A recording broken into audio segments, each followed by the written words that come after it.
Hi, and welcome to this new episode of her online business podcast. As you can see, I have a guest today, and she is a digital marketing expert from the USA. She graduated from college in Los Angeles with a degree in marketing communication. She then went on to work full-time in Los Angeles in digital marketing.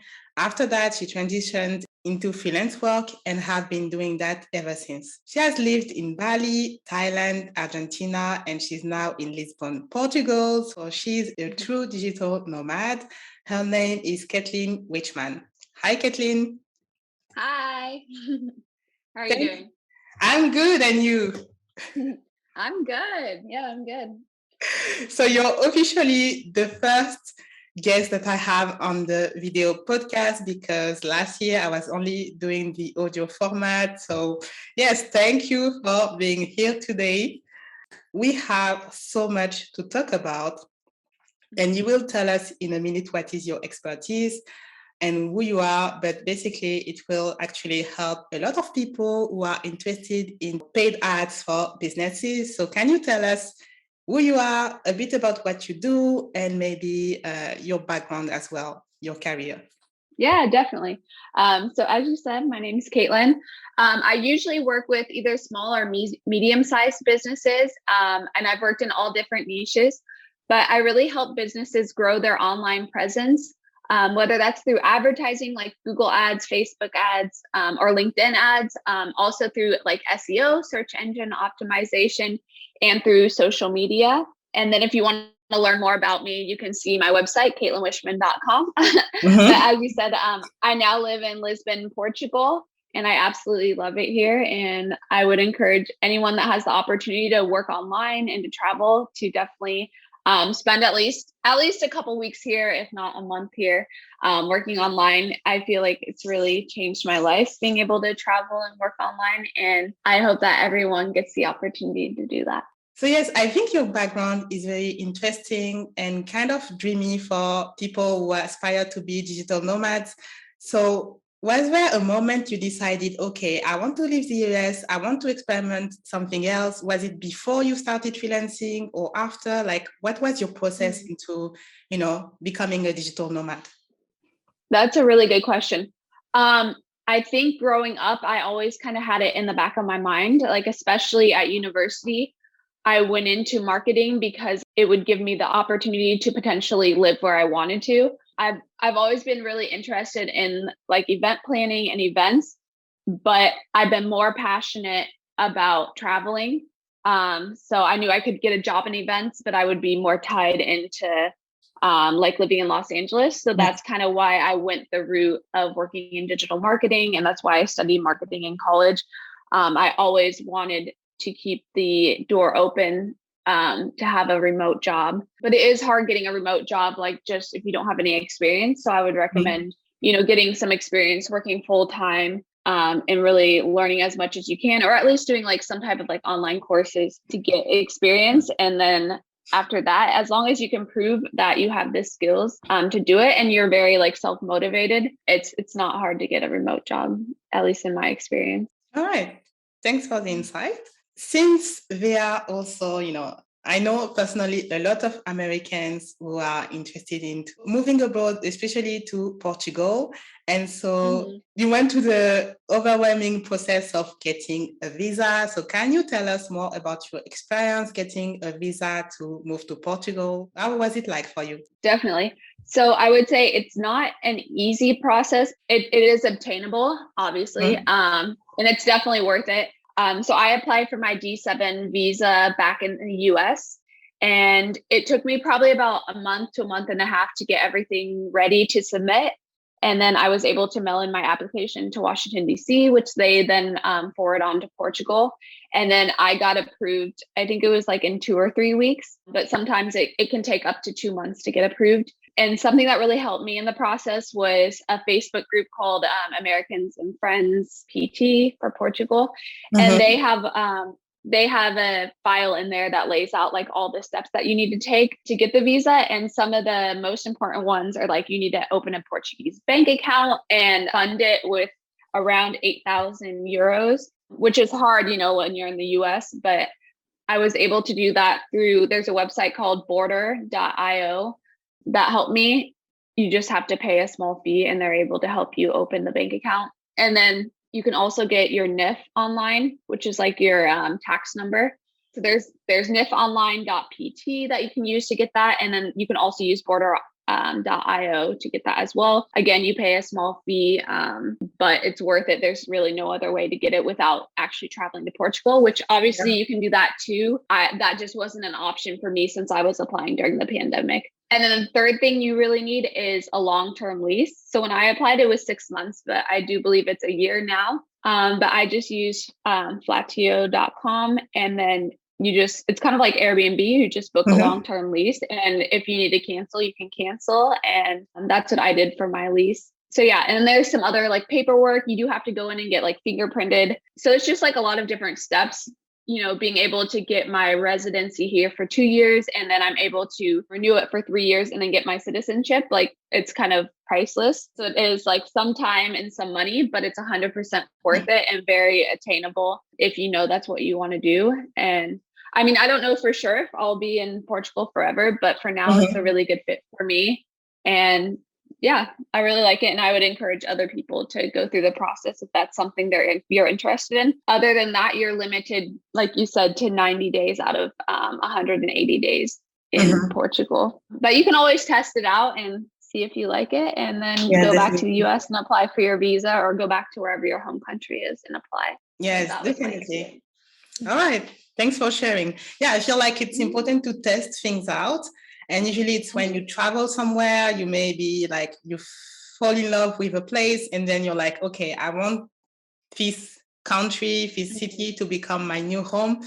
And yeah, I think it's beautiful to do it this way. And yes, like, thanks for sharing, because as a French person, I'm blessed enough to not have to go through the visa process. That's one of the perks of being European. You don't have to apply for any visa in Europe. And so every time I meet somebody who asks me about the visas, I'm like, I don't know, I'm sorry, I cannot help you because I don't need one. But yeah, like, it's definitely something you have to consider when you want to be a digital nomad and you have to apply for a visa long term. So it's important to do what you did. So basically asking for help, going to some online communities, going through the process as you did, so in advance. Okay, now let's talk a little bit more about your expertise. So one of your expertise is Facebook ads. And this is a topic that I think can bring some debate, because some people say it's not worth it to invest into Facebook ads, especially with the iOS 14 update. It's too difficult to get any ROI on your Facebook ads. And other people are still successful in Facebook ads and still teach entrepreneurs how to use them. So it's like, you never know what to think, right? And so I wanted to ask you, why do you personally think an entrepreneur should use Facebook ads? And maybe at which stage they should use it or not? Just tell us, what is your point of view about that? Yeah, definitely. So first off, I would say that Facebook ads have gotten a lot harder because of the iOS updates, but they're definitely you can still get really great results. I personally recommend Facebook ads for businesses, depending on what type of results you want to see. So even if you're just looking for brand awareness, if you're looking for sales, there's many different purposes that the Facebook ads can give you. And there's so many people using Facebook every day that your audience is ginormous. So as long as you know the ideal type of person that you're trying to target, I definitely think that you should give Facebook ads a chance. And I'll go into detail a little bit later about like what type of audiences you can target. But yeah, I mean, it depends on your niche, but for the most part, everyone's looking for leads, or everyone's at least looking for brand awareness and to get your name out there. Yes. And Facebook is very pay to play. Just because you're posting organically doesn't mean anyone's going to see it, unfortunately. So sometimes even just like boosting your posts to reach a bigger audience, like a lot of times that's worth it as well. Okay. So you think it doesn't really matter which stage of your business you're in. You just have to know what is your goal with Facebook ads. But whether you are a brand new business or a seasoned business, you think it can be worth it in both cases? Yeah. As long as you have an idea who your audience is. And I mean, you can always test different audiences too, but then you're kind of like throwing money away. As long as you have an idea of who your ideal audience is, even if you just have a startup, or if you're a really successful business, if you're e-commerce, if you're an apartment building, there's all types of opportunities, I think, to run Facebook ads. All right. By the way, I think we are going to talk a lot about ROI. So for people who don't know, ROI just means return on investment. Because like sometimes you just use some vocab that people don't usually know about because it's a marketing vocab. And so just so people know what we are talking about. In your experience, what type of audience should a business target on Facebook ads? Yeah.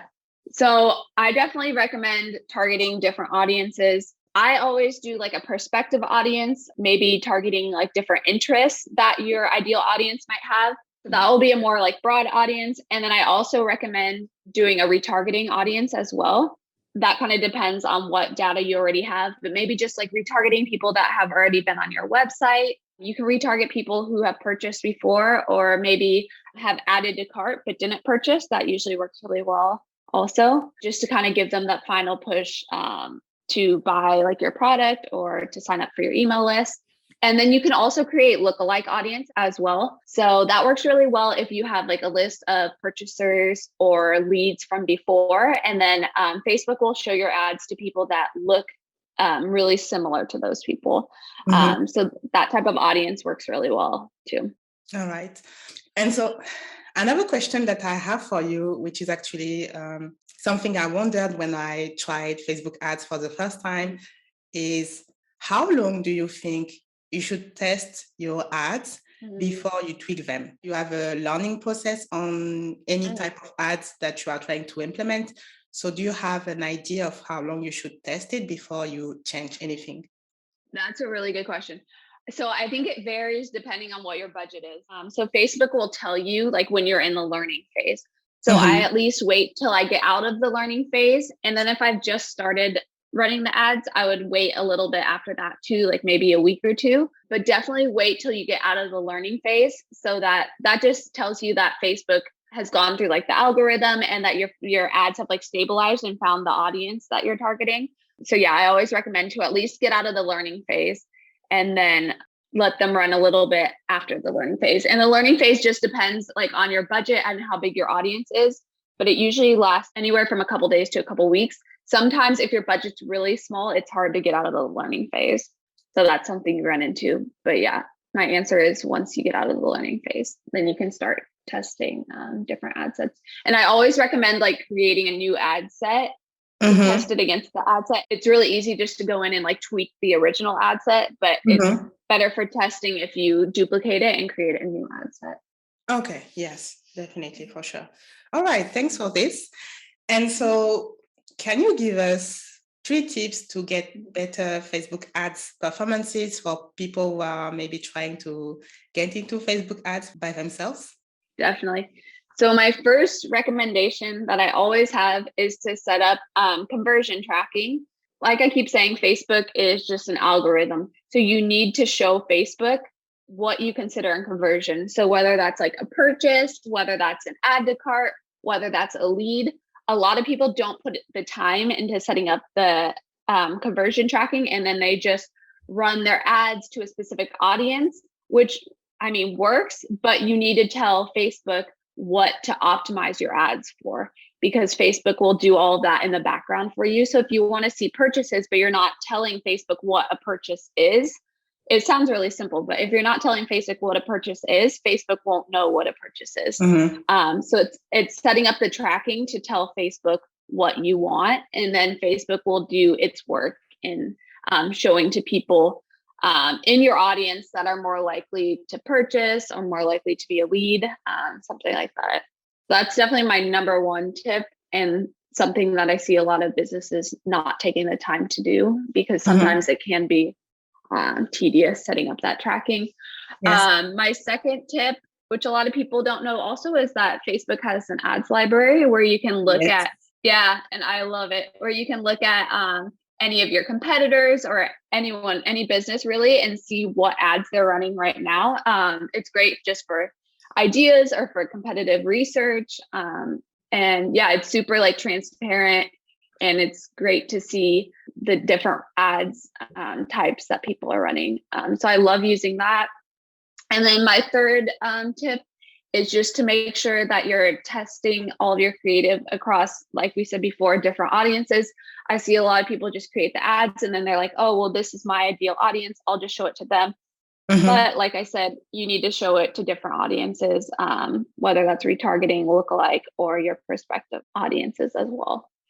So yeah, those are my 3 tips. All right. Yeah, I mean, it's super important. I feel like not a lot of people know about the Facebook ads library, which is like a gold mine for people who are trying to get into Facebook ads for the first time. And yes, as you said, like doing some competitor analysis and tracking all your conversions so that you actually know what is performing and what is not is super important when it comes to your Facebook ads. And so another question that I had for you is, what are your tips when it comes to hiring maybe a Facebook ads specialist for people who don't have time to create their own Facebook ads and they want to outsource it? What type of questions or tips do you have in that case? That's a really good question. I guess I mean, obviously I've never had to hire someone. But if I was in that position where I was a business looking to hire someone in Facebook ads, I would probably ask to see like maybe some ads that they've like ran before, or like what like KPIs, like, or what type of goals that they've hit before. If they've run, like a lot of people specialize in different types of ads, like just e-commerce or just leads. So I would make sure that the Facebook ad specialists, the ads that they've run before align with the types of ads that I'm running also, and hopefully have been successful in running those. So I think those are questions. You know, you want to work with someone who has a past of working with and creating successful ads, specifically like in your niche. So I think as long as someone's experienced with that, you'll be able to find a successful person that way. All right. And so in your case specifically, where can people find your services? And yes, like, can you tell us more about maybe how you work with clients? Yeah, definitely. So most people reach out to me through my website, which is KaitlinWichmann.com, or through like LinkedIn. I only work with up to 4 clients at a time, so that I have enough time for everyone. And I'll put together like a personalized package for each person that I work for. But it's very like, I do everything. Like I handle the like graphics, I handle the tracking, I handle the copywriting. It's very like, it's kind of, the people that I work with, they usually like hand over everything to me, and then I give them like reporting and the results. So that's the type of clients that I usually work with. Like I handle everything. There's not much needed from the client. So if they're looking for someone to really take over the whole process for them, I'm that type of person. All right. I mean, that's amazing because it takes a lot of, time and energy to learn how to use, paid ads in general. And so, yeah, usually as a business owner, you don't have time to do that. You want to focus on serving your clients and creating services and products. You don't have time for the paid ads, especially if you are already working on organic marketing and organic content. Then like paid ads is just not your thing. Personally, it's not my thing. So it's like, this is definitely the kind of thing that I will outsource because I don't want to try to learn it by myself, make mistakes, waste money. It's like, it's not worth it. So yeah. Definitely. All right. So yes, I would definitely encourage you to reach out to Kaitlin if you need some help regarding your Facebook ads.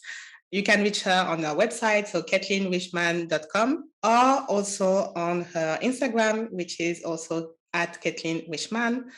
And so, yes, do you have maybe, I like to ask this question, like one last encouraging word for people who want to give up on Facebook ads and feel overwhelmed? What would you say to them? Yeah, good question. I would say define like the results that you're looking for, define your KPIs, and then once you have those, keep working towards them.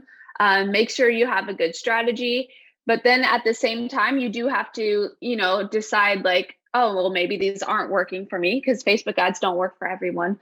So just deciding like what that number is going to be. And I'd recommend just keep testing different audiences, keep testing different graphics, keep testing different copy, and eventually you'll find the ad that works for you, that gets you results. Mhm. And if not, you tried. So I definitely recommend putting in the time and energy to run Facebook ads and see if they work for you. All right. Wow.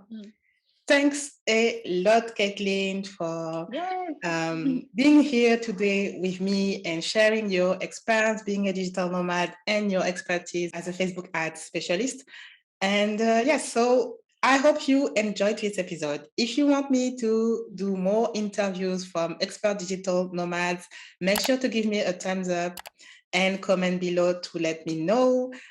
I will see you next week. Until then, take care. Bye-bye. Bye, Kaitlin. Bye. Thank you.